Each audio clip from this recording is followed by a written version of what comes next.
What would you do if everything you fought for just disappeared? Imagine spending years sleeping in freezing trenches, with the deafening sound of bombs echoing in your ears, holding a faded photo of your family as your only comfort.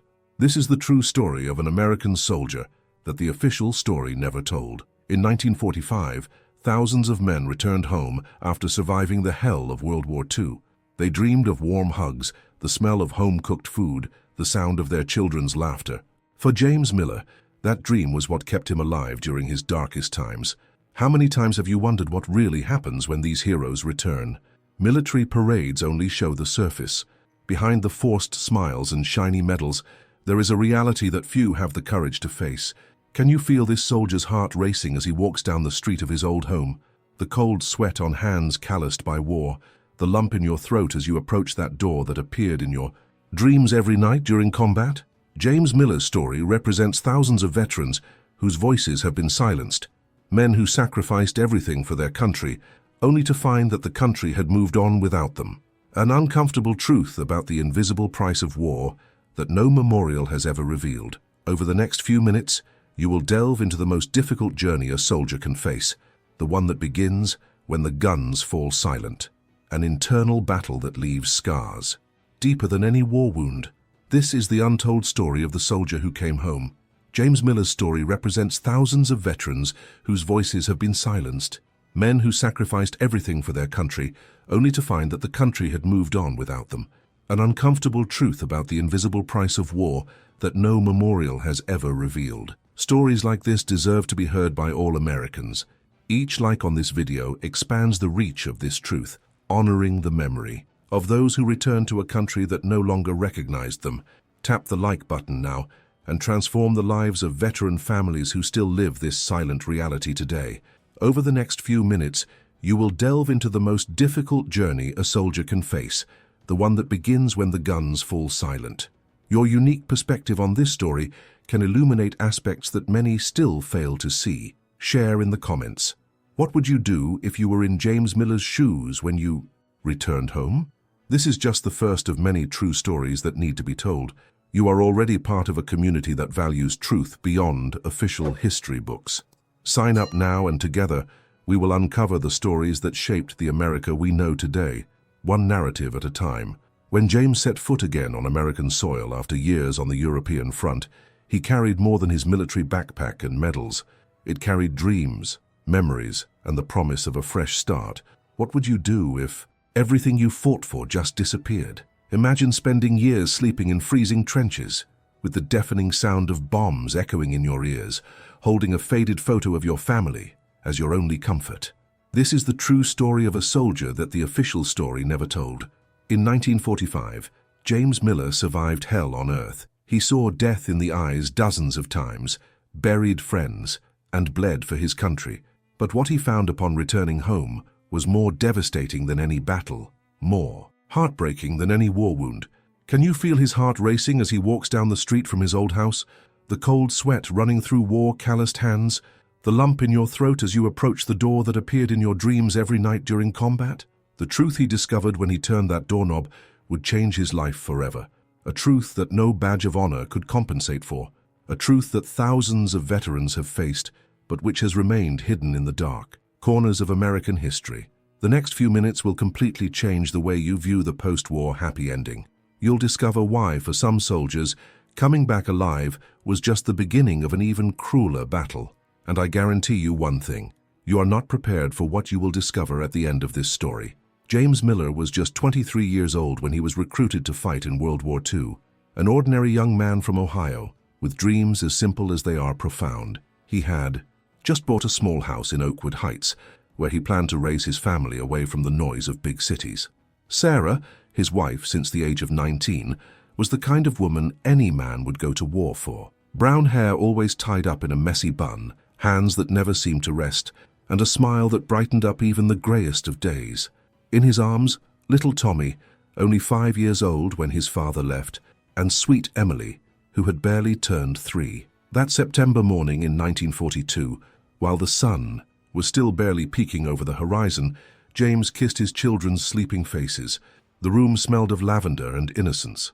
"I'll be back before Christmas," James promised Sarah, as she pinned the lucky brooch that had belonged to her grandmother to her uniform. They both knew it was a difficult promise to keep. During the long months on the European front, James wrote hundreds of letters. Letters that spoke of longing, but never of the horrors he witnessed. How are the kids?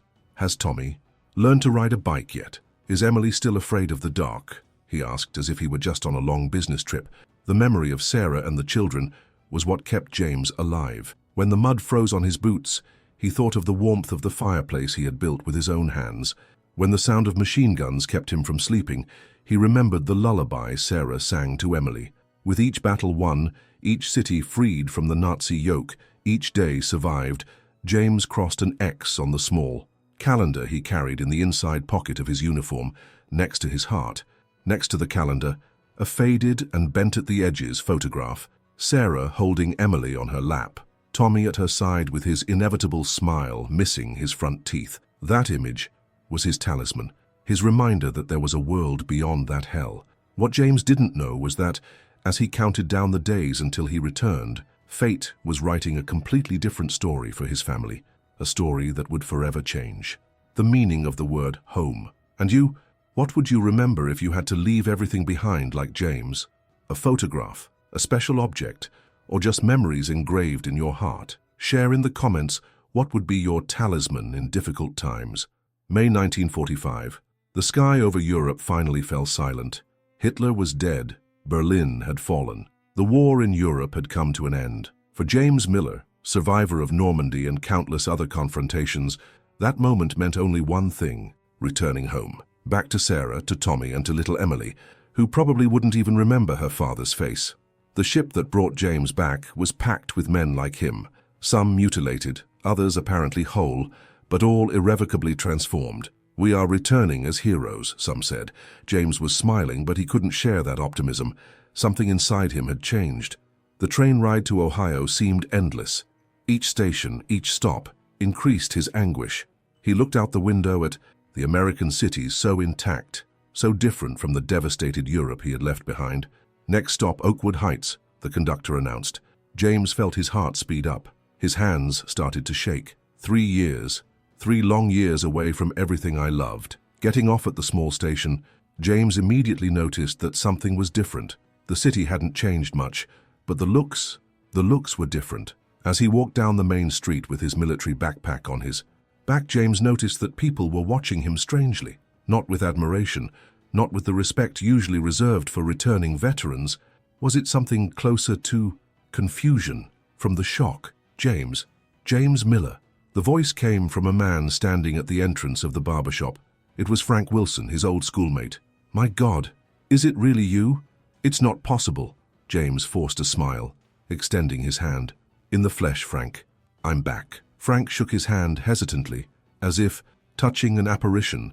"But we all thought that the Army's notification..." A chill ran down James's spine. "What notification, Frank?" But before Frank could respond, James had already started on his way. The feeling of discomfort was now unbearable. Something was deeply wrong. As he approached Maple Street, where his home was located, James began to notice other disturbing details. Mrs. Henderson almost dropped her shopping when she saw him pass by. Little Billy Adams ran into the house shouting something unintelligible to his mother, and then, finally, he saw her. House number 27 Maple Street. Your home. The roof appeared to have been recently repaired. The swing he had built for Tommy was repainted, now in a different shade of blue than the original. And the curtains. Since when did Sarah like red curtains?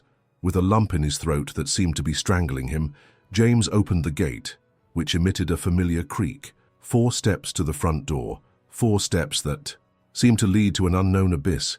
His hand shook as he knocked on the door, his own door, and then the door opened. But it wasn't Sarah who showed up. It was a man, a complete stranger, approximately 40 years old, shirt rolled up to the elbows and a confused expression. "Isn't it?" asked the man, looking strangely at James's worn uniform. In that moment, as the world seemed to slow down around him, James Miller felt he was about to discover why he had survived so many battles. Perhaps it was to face this final battle, the cruelest of all. "Can I help you, soldier?" repeated the man at the door while James remained paralyzed. This is my home," James murmured finally. "I'm looking for Sarah Miller, my wife." A shadow of understanding passed across the man's face, followed by something that looked like pity. He opened his mouth to respond, but was interrupted by a voice coming from inside the house. "Robert, who is it?" That voice. James would recognize her anywhere in the world. The voice that had lulled him to dreams during freezing nights on European battlefields. "Sarah," called James, his voice now firmer, almost desperate. The silence that followed was more deafening than any bombardment. Then, slowly, a figure appeared behind the man at the door. Sarah. His hair was different, shorter, sleeker.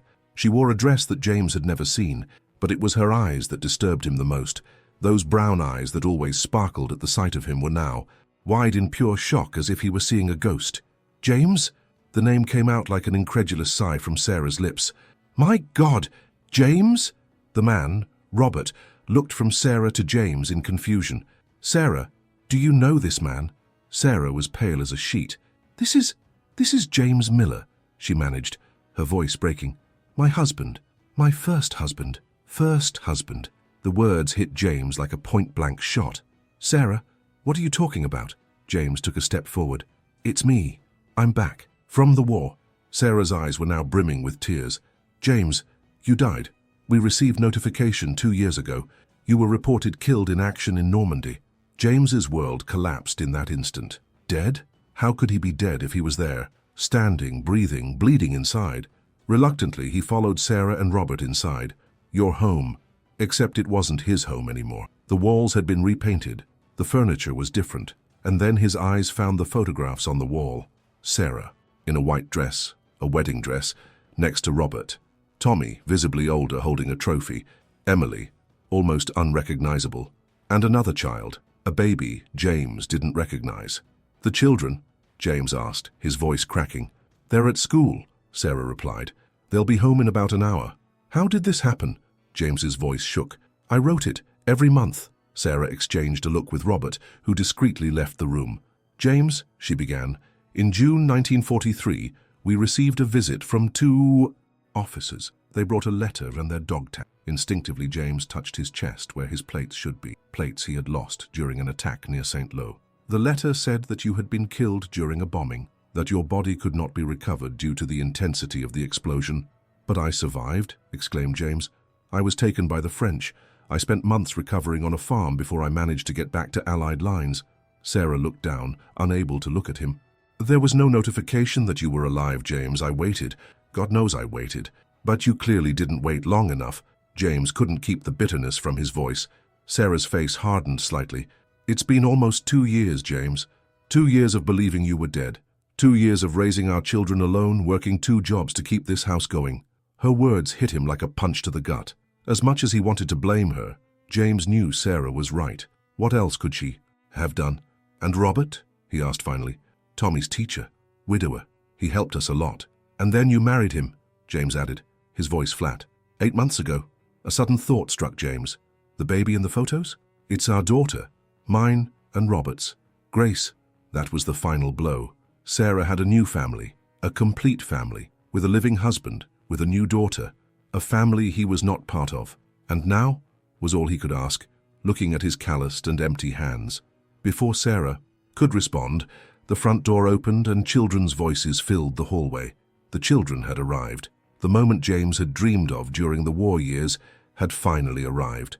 But in his dreams, this moment was very, very different.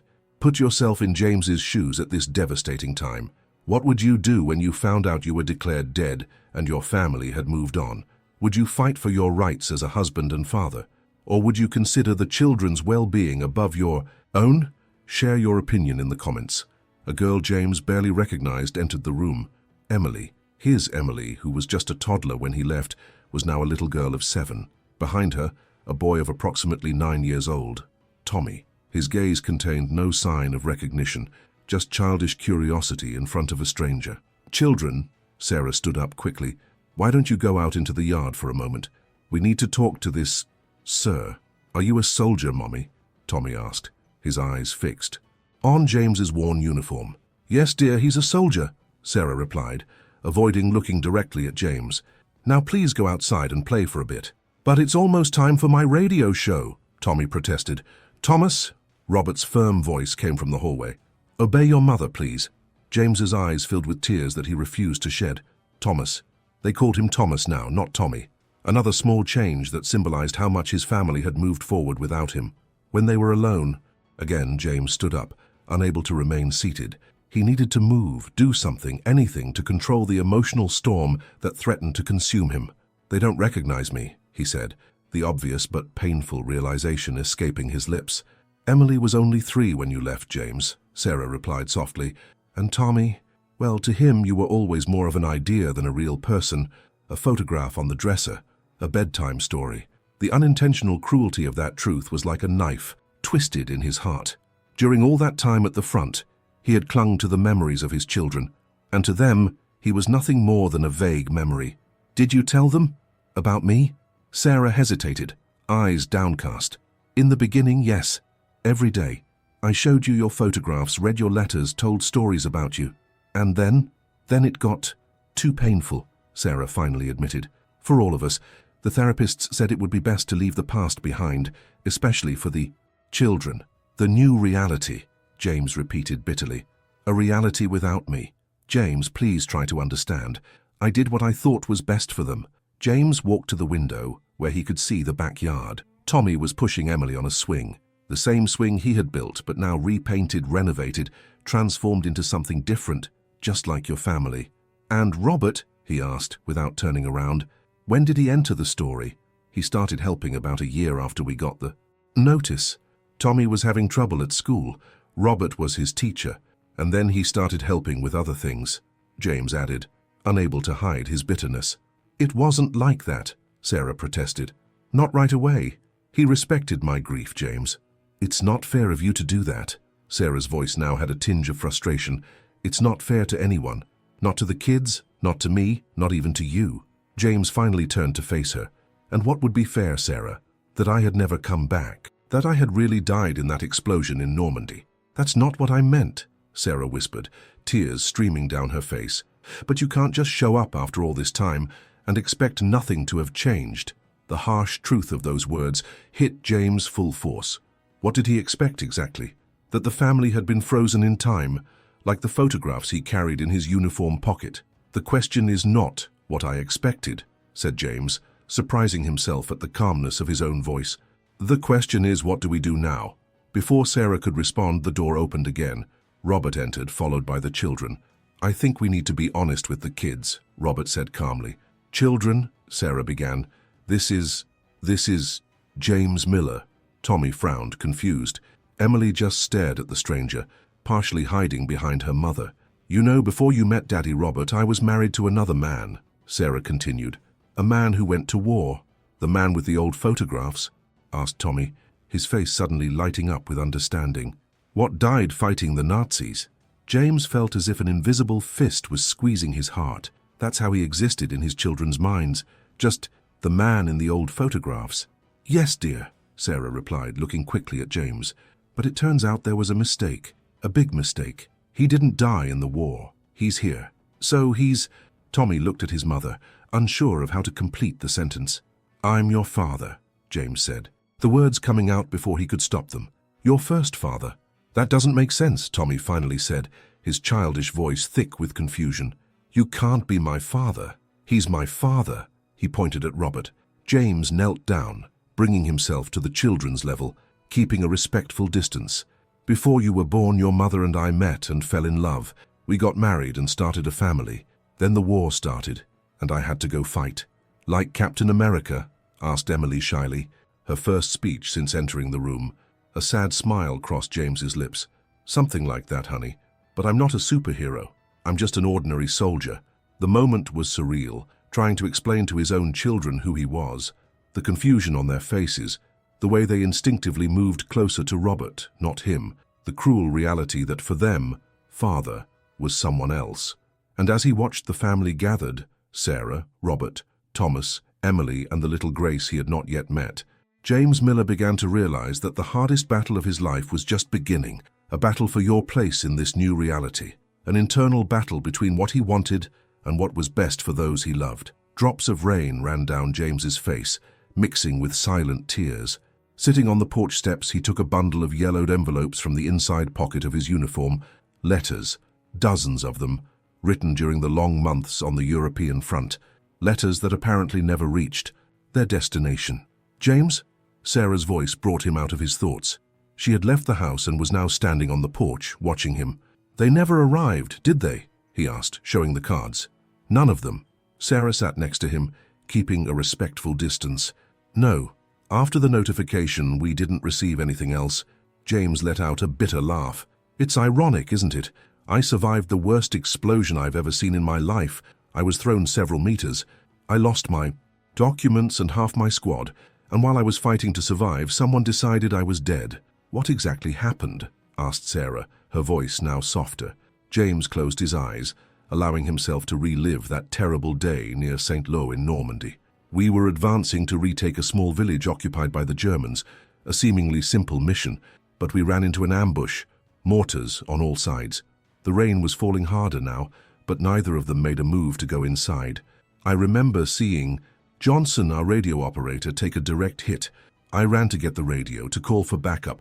That's when I felt the impact, like a train hitting me in the back." Sarah listened silently, silent tears streaming down her face.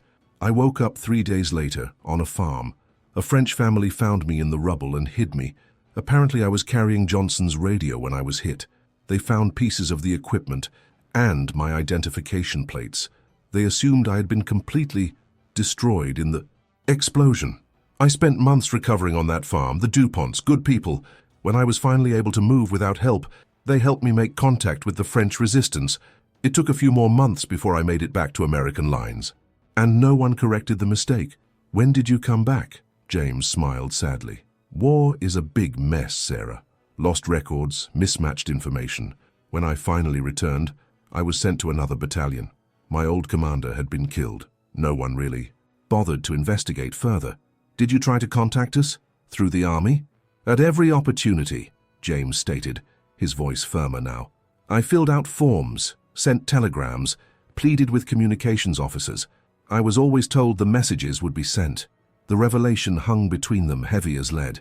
A bureaucratic error, papers lost on a desk, an overworked employee who didn't follow through on the process. Small oversights that completely changed the course of multiple lives. I tried, Sarah." James's voice was now cracking. "I swear to God I tried to come back to you." Sarah lightly touched his arm, the first physical contact between them since his return. "I know, James. I believe you." "When I got the notification," Sarah began, looking out at the rainy horizon, "it was like the world had ended. I couldn't get out of bed for weeks. Tommy asked every day when you were coming back, despite what I told him. I lost my job at the grocery store. I couldn't function. It was Ruth Henderson who helped me get back on my feet. She started coming in every day, forced me to eat, took care of the kids while I recovered. Eventually I had to move on. For the kids, I got a part-time job at the school library. That's where I met Robert." James felt a stab of pain but nodded, encouraging her to continue. He was kind, patient. He helped Tommy with his lessons. He brought Emily books. He never forced anything. He never pressured me. It was just comforting to have someone by our side. "Sounds like a nice man," James admitted, surprised by his own sincerity. "He is," Sarah confirmed. "It's not you, James. Never was. But you're a good father to the kids. A good husband." The words hurt, but James knew they were true. And perhaps that was the hardest part of all. There were no villains in this story, just people trying to survive the circumstances that life had thrown at them. "What are you going to do now?" asked Sarah, finally voicing the question that had been hovering between them. James looked at the house, his old house, and then at the rain-soaked street. There was no ready answer. His entire existence in recent years had been directed toward this moment, toward this return. And now that he was here, he discovered that there was no place for him. "I don't know," he finally admitted. "Maybe stay in town for a few days. Try to process all of this." "What about the children?" James asked. "What happens to them? Me and them?" Sarah sighed deeply. "I don't know, James.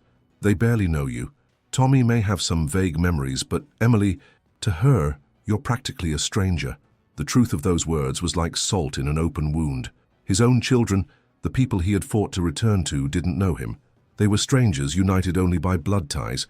How do you think bureaucratic errors affect innocent lives like James's? Have you ever been in a situation where a simple administrative error caused major disruptions in your life? Share your experience in the comments. The next day, James woke up in Mrs. Wilson's boarding house, where he had gone after leaving Sarah's house. The night had been restless, full of nightmares where he ran through endless trenches trying to find his way home, only to discover that the house was gone. After a silent breakfast, James decided to take a walk around the city. His steps inevitably took him to primary school. Hiding behind a tree on the other side of the street, he watched the children arrive. And then he saw them, Thomas holding Emily's hand, both wearing impeccable school uniforms. They were laughing about something, carefree, happy, as they should be. A man approached them, Robert. He had taken the children to school. He bent down to adjust Emily's backpack, said something that made Thomas laugh, and then said goodbye with a warm hug. A father saying goodbye to his children. James felt a lump in his throat. There was something deeply painful, but also strangely comforting about seeing your children happy, well cared for, loved.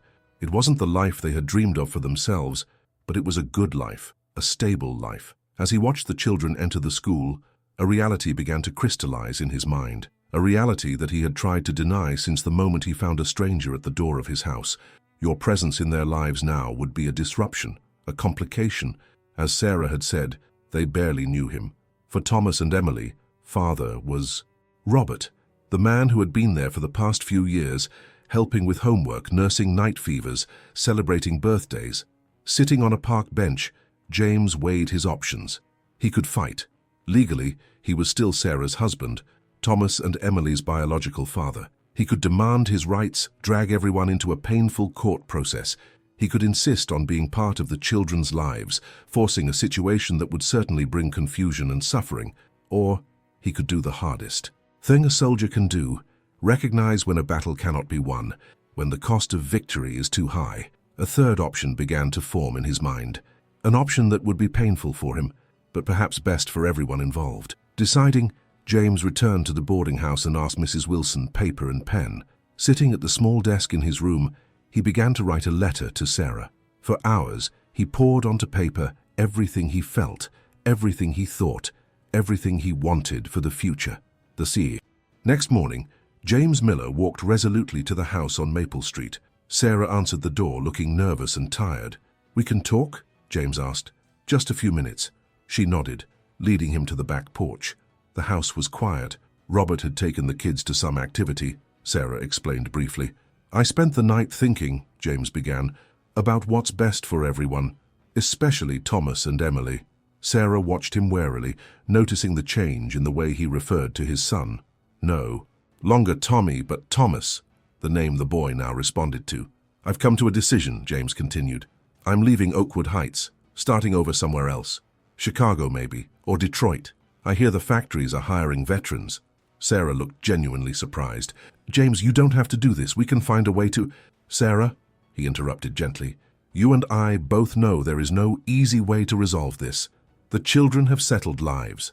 They have a father they love, a complete family. But you are their father, their biological father. And I always will be," James confirmed. "But I have to think about what's best for them, not me. Showing up now, after everything they've been through, after they've adapted, would be selfish of me."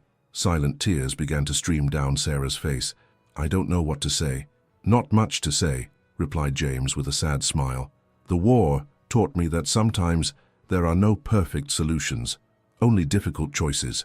He handed the envelope to Sarah. "I wrote something for you and for the children when they're older, so they'll understand. What do you want me to tell them? The truth, when the time is right, that their first father loved them very much, that he fought to get back to them, and that when he realized they were happy and safe, he made the hardest decision of his life, to let them stay that way. But there is one condition," James added. "Which? I want to see them, just once before I leave. I need to talk to them. I don't want to confuse them. I just want to see them, up close." Sarah nodded, wiping away her tears. "Tomorrow, Robert will take you to the park after lunch, around 2. The next day, at 2 o'clock sharp, James was sitting on a bench in Oakwood Heights Municipal Park. The day was surprisingly pleasant. Bright sun, gentle breeze, wildflowers blooming in the flower beds. He saw them before they noticed him. Robert pushing Emily on a swing, Thomas trying to climb a nearby tree. Emily's crystalline laugh echoed through the park, a sound that James would remember forever. Sarah had warned Robert, who, surprisingly, had agreed to the meeting. As James slowly approached, Robert saw him and nodded discreetly in acknowledgement. A silent understanding passed between the two men. "Who is that man, Daddy?" asked Thomas, climbing down from the tree and noticing the stranger approaching. "An old family friend," Robert replied calmly. "A soldier who just returned. From war. A real hero?" Thomas's eyes widened with childlike wonder. Robert looked at James, at the man who had sacrificed everything, including his own family, for a greater ideal. "Yes, son, a true hero." James approached, trying to control the emotion that threatened to overwhelm him. Robert held out his hand, which James shook firmly. "James," he introduced himself simply. "Thomas, Emily," called Robert. "This is Mr. Miller. He fought in Europe to keep our country safe." Thomas approached, fascinated by the uniform that James had decided to wear one last time. "Did you kill many Nazis?" "Thomas," scolded Robert, embarrassed. James smiled, bending down to the boy's level. "I did what needed to be done to get home." "Do you have children?" Emily asked shyly, partially hiding behind the swing. The innocent question hit James like a gunshot. He looked at the girl, his daughter, with eyes that threatened to overflow. "Yes," he replied softly. "A boy and a girl. About your age. They live and far away, but I think about them every day." "They must miss you," Thomas said seriously. "I hope so," replied James. "I hope one day they understand why I did what I did." "Kids," Robert interrupted, sensing James's excitement. "Why don't you go get some ice cream? The ice cream shop just opened." As the children ran around excitedly, Robert turned to James. "Sarah told me your decision. And? I think you're incredibly selfless. I'm not sure I would be capable of the same. In your position, you love them," James stated. "It wasn't a question. More than anything in the world. Then you would do the same," James said with certainty. "Any real father would." James watched the children one last time, committing every detail to his memory. Then, before the children returned with their ice cream, before he could change his mind, James Miller turned his back and walked away from the park, away from the family that was once yours, away from the life he had dreamed of. During all those years of war, with each step, a certainty grew in his heart. True courage was not in facing the enemy in the trenches of Europe. It was recognizing that sometimes the greatest act of love is giving up what we most desire to ensure the happiness of those we love. James's small suitcase didn't weigh much as he walked to the train station. A few belongings, the carefully folded uniform, the medals he never wore, and the memories. These are infinitely heavier than any physical baggage. Mrs. Wilson had tried to convince him to stay a few more days. "There's no need to rush, boy," she had insisted. "Big decisions shouldn't be made on an empty stomach or a broken heart." But James knew that extending his stay in Oakwood Heights would only make the match more difficult. Every day in that city was a silent torture. Every corner held a memory. Every familiar face brought to light what could have been. The train to Chicago would leave in an hour. Enough time for one last walk around the city he once called home. His steps led him inevitably down Maple Street. As he passed house number 27, he couldn't help but look. Sarah was in the front yard, watering the newly planted tulips. She didn't see him right away, busy with her household chores. That's when she looked up and saw him. There was no surprise in his gaze, just silent acceptance. "You're leaving," she said. Not a question, but an observation. James nodded, adjusting the hat Mrs. Wilson had insisted he take. It. Train to Chicago leaves in an hour. Sarah left the watering can and approached the gate. "Do you have anywhere to go?" "A friend from the army, Frank Donahue, said I could stay with him until I got settled. He works at a car factory. James Miller Building Cars." Sarah smiled slightly. Who knew? Life is full of twists and turns, isn't it? The silence that followed was not uncomfortable. It was as if they were both enjoying these last moments together, knowing that they would be the last. "Did you read the letter?" asked James finally. Sarah nodded. "Lee, and I think you're right," she admitted with visible difficulty, "about it being better this way, at least for now." "Children deserve stability," agreed James. "They've already gone through too much change. But James, you don't have to disappear completely. When they're older, when they understand," James smiled sadly. "When that day comes, if it comes, I'll be waiting. You know how to find me." Sarah nodded, unshed tears shining in her eyes. "I will tell them about you. Not now, but one day." I will tell you how brave your biological father was, how he loved you so much that he was capable of the greatest sacrifice. Just tell the truth, Sarah, that I was a man who went to war thinking he was protecting his family, only to discover that war steals more than lives. It steals futures. It steals dreams. A noise coming from inside the house caught their attention, Emily's voice calling for her. Mother. A reminder of the world Sarah now belonged to, a world James was not a part of. I have to go, she said reluctantly. James nodded. Me too. Good luck in Chicago, James. I hope you find peace. And you, Sarah. Be happy. That's all I ever wanted for you, for all of you. At the train station, James found Mrs. Wilson waiting for him. I didn't think you'd come, he said, surprised. A young man like you shouldn't leave without anyone to say goodbye to, she replied simply. The train whistle sounded, announcing the imminent departure. James hugged the elderly woman tightly. You're going to be fine, James Miller, Mrs. Wilson stated with conviction. Men like you always find their way back, even when the original path disappears.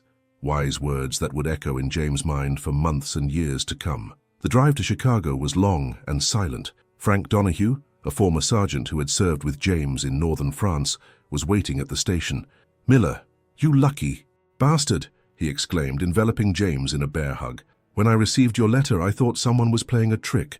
You were dead, for God's sake. The news of my passing was a bit exaggerated, replied James with a forced smile. Frank's apartment was small but cozy. Maggie Donahue, a sturdy woman with an easy smile and kind eyes, welcomed James like family. That night, James told his story. Not all of it. Some parts were too intimate to share, but enough for Frank and Maggie to understand the magnitude of what they had lost. And now? Maggie asked. It was the question James had been avoiding since he decided to leave Oakwood Heights. And now? What does a man do when he loses everything he fought for? Now, he replied slowly, I start over, one day at a time. And that's exactly what he did.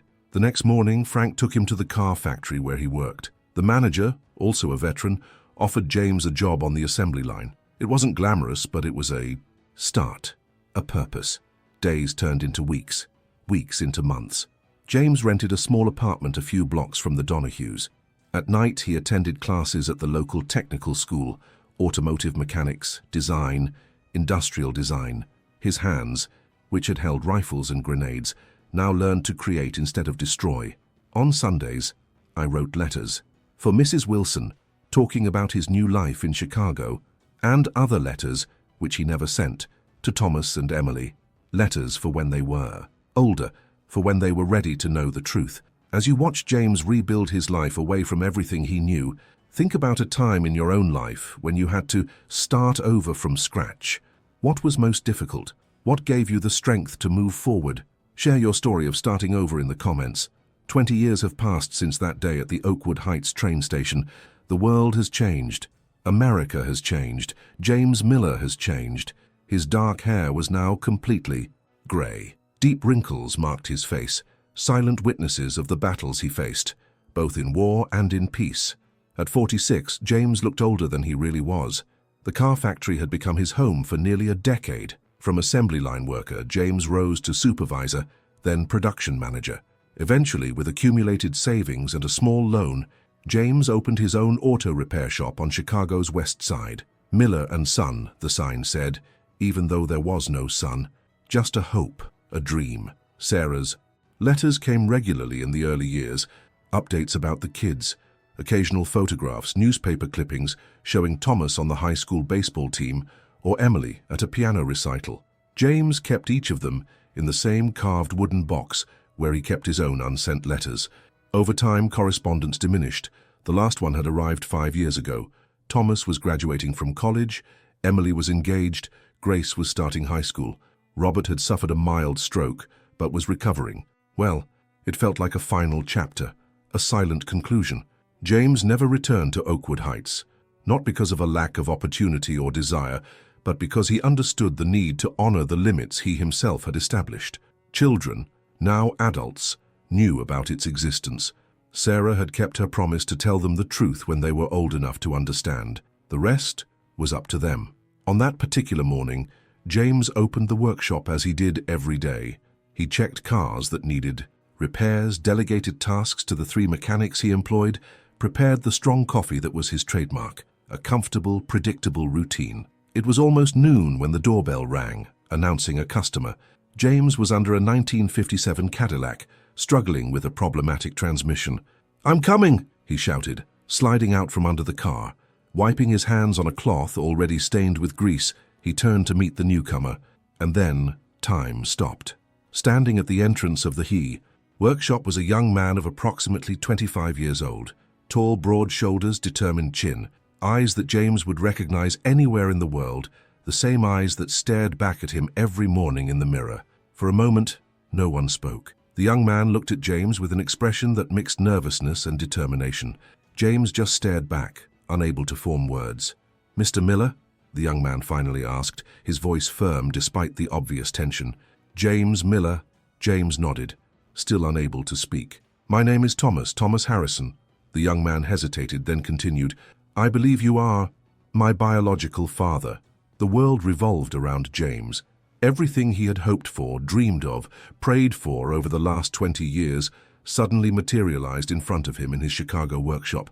"Thomas," he finally managed, his voice hoarse with emotion. "Oh my God, Thomas." A moment of tense silence, and then surprisingly, Thomas smiled. "Mum said I had your eyes. I guess she was right." James laughed, a choked sound that was half laugh, half sob. "Yes, I think so." "Can I come in?" asked Thomas, still standing in the doorway. "Please," James replied quickly, indicating the small office at the back of the workshop. "Come on, let's talk somewhere quieter." The office was simple: a metal table, a few chairs, an old coffee maker that rumbled in the corner. On the walls are photos of cars restored by James over the years, and discreetly framed next to his desk were 3 small photographs that Thomas recognized immediately. Himself at 10 years old with a baseball trophy, Emily at her recital, and a group photo of the Harrison family at a picnic. "Mum sent these," James explained, noticing the look on Thomas's face. "Over the years," Thomas nodded, sitting in the chair James offered. "She told me about the letters." How is she?" asked James carefully.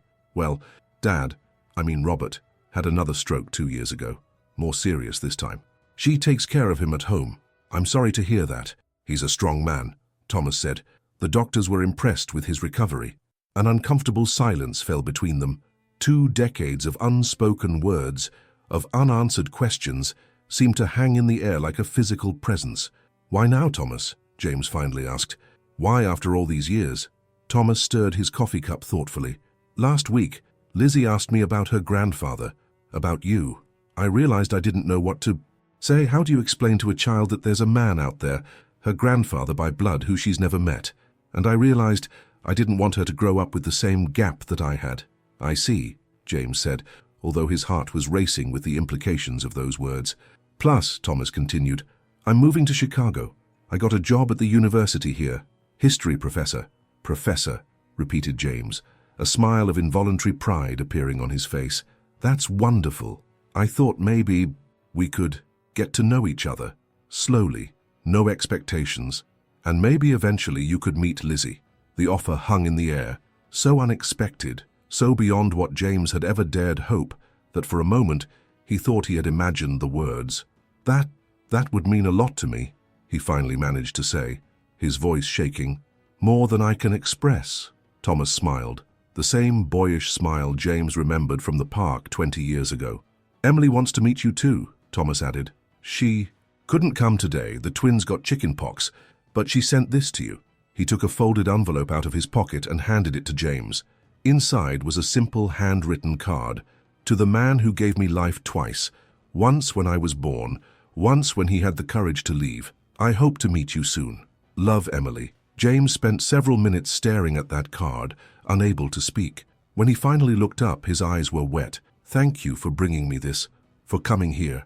It was the right thing to do," Thomas replied simply. "For all of us." In that moment, as father and son shared coffee in a humble workshop in Chicago, 20 years of separation slowly began to dissolve. There would be no perfect endings. Life rarely offers them, especially for those who have been scarred by war. But there was perhaps the possibility of a new beginning, and for James Miller, the soldier who returned only to leave again, that was more than enough. It was everything. "And you, what would you do if you were in James Miller's shoes?" Would you sacrifice your own desire to be with your family for their well-being? Or would you fight for what you believe is rightfully yours? Share your perspective on this difficult decision in the comments. Most stories about World War II end when the guns fall silent. History books celebrate Victory Day in Europe, show the triumphal parades, the kisses in Times Square. But for millions of soldiers like James Miller, the real challenge began only when they returned home. The numbers are shocking. More than 16 million Americans served during World War II. Of these, it is estimated that around 500,000 suffered from what we now call post-traumatic stress disorder. Hundreds of thousands faced difficulties reintegrating into civil society. Many found that their jobs were gone, that their wives had moved on, that their children no longer recognized them. And then there were the living dead, men like James Miller, wrongly declared dead due to the bureaucratic confusion of war. Official records suggest that at least 20,000 American soldiers were initially listed as killed in action, only to be later found alive. For most, the fix came in time. For some, like James, the mistake permanently changed the course of their lives. The story we share today is fictional, but based on countless real stories. Stories of men who returned home only to discover that the world they fought for had moved on without them. Men who had to fight a second war, silent, invisible, but equally devastating, to rebuild their lives from the rubble. Today we ask you to do more than just watch this video. We ask you to reflect on the true cost of war, not just in lives lost, but in lives irrevocably changed. Because for every soldier who didn't return, there were dozens who returned transformed, bearing scars that no war memorial would ever recognize. If you know a veteran from any war, from any era, take a moment to listen to them. Not just their battle stories, but their comeback stories, readaptation, of reconstruction. These are the stories that are rarely told, but that hold some of the most profound lessons about human resilience. And if you're a veteran yourself, know that your journey matters, that your struggles are seen, that their sacrifice, both on the battlefield and on the silent battlefield of everyday post-war life, is recognized and valued. James Miller's story of loss, sacrifice, and eventual redemption echoes through the decades to this day. In every conflict, in every war, there are men and women who face the same dilemma: how to rebuild a life that has been irrevocably changed by service to their country. As you reflect on James Miller's story, consider for a moment the invisible weight that millions of veterans silently carry. This is not just a story from the past, it is a reality that repeats itself with each conflict, with each generation, with each soldier who returns transformed. True, courage lies not just on the battlefield, but in the impossible decisions that men and women like James face when they return. The supreme sacrifice is sometimes not giving one's life for the country, but giving up one's own happiness for the sake of those we love. You have just witnessed a facet of history that rarely appears in school textbooks or official documentaries. This is the kind of truth that changes perspectives and opens eyes to the human cost of the conflicts that have shaped our world. Every like on this video amplifies a truth that needs to be heard. Your simple gesture of tapping that like button turns this story into a beacon that reaches those who need this perspective. Families of veterans, historians seeking honesty, and citizens who deserve to understand the true impact of war decisions. Click the like now and amplify this message. Your perspective is valuable to this community. What would you do in James Miller's place? Your comment might be exactly what someone needed to read today. Share your views on this difficult choice in the comments and enrich this space with your experience and wisdom. Stories like this reveal essential truths that have remained buried for decades. You are now part of the group that knows the invisible side of American history. Sign up now to access the revelations we continue to uncover and share, truths that challenge the official narrative and honor those whose voices have been silenced. There is another story waiting for you, a surprising account of the Second World War that was forgotten by time, but will now be revealed. What happened left deep marks and changed lives forever. Click on the next video and discover the truth that few know.